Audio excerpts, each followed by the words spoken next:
The YouTube channel The Friendly Atheist put out a video a while back called 20 Short Arguments Against God's Existence. This is a playlist full of videos responding to each of those arguments one at a time, and here's the next one.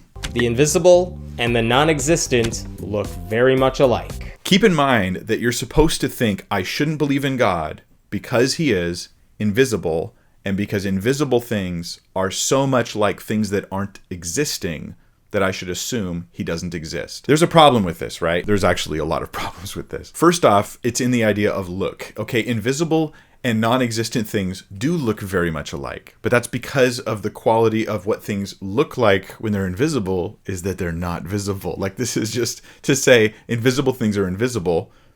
Okay, that's right, that's true. And non-existent things would also be not visible. Okay, that's also true. But you can't actually walk this argument any further. That's where the similarities end. Non-existent things are different than invisible things in that they have no causal relations in the real world. But there are invisible things which exist that have causal relations in the real world, like gravity. I don't see gravity. I can't physically see it. It's invisible, but it's definitely having a measurable impact in the world. Radiation's invisible, but it can still kill you, right? Whereas non-existent things, if it was non-existent radiation, is not going to kill me. If it's invisible radiation, I'm dead. And so these are just qualitative differences between invisible and non-existent things. Time is not a visible thing, but it's absolutely standing in constant impact with the world. You don't conclude, because you can't see time, that time doesn't exist.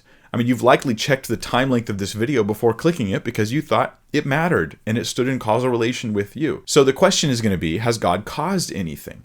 Has God stood in causal relation with the world? And I would say that the evidence for the inspiration of the scriptures, the evidence from the creation of the universe out of nothing, the grounding for moral values and duties, the various miracles that we have evidence for, including the resurrection of Jesus Christ, the philosophical arguments for God's existence, these things are based upon God having interacted with the world in a causal fashion.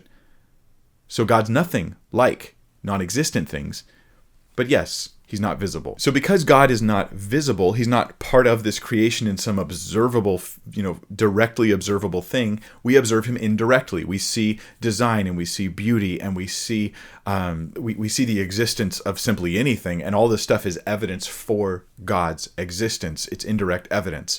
And it's still very powerful and very important. So saying that God doesn't exist because he's not readily visible, I mean, this is like saying people in wheelchairs don't exist because they don't leave footprints.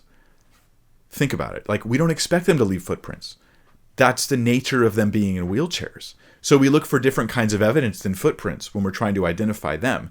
So if I was able to put God in a beaker and observe him in that sense, well, that wouldn't even be God. Like, that's obviously not God. Why? Because I was able to put it in a beaker and observe it. Like, this is just simply, it's almost kindergarten level complaints against Christianity. Yet it's coming from Hemant Mehta, who considers himself the atheist voice, the voice of atheism, at least in some circles online.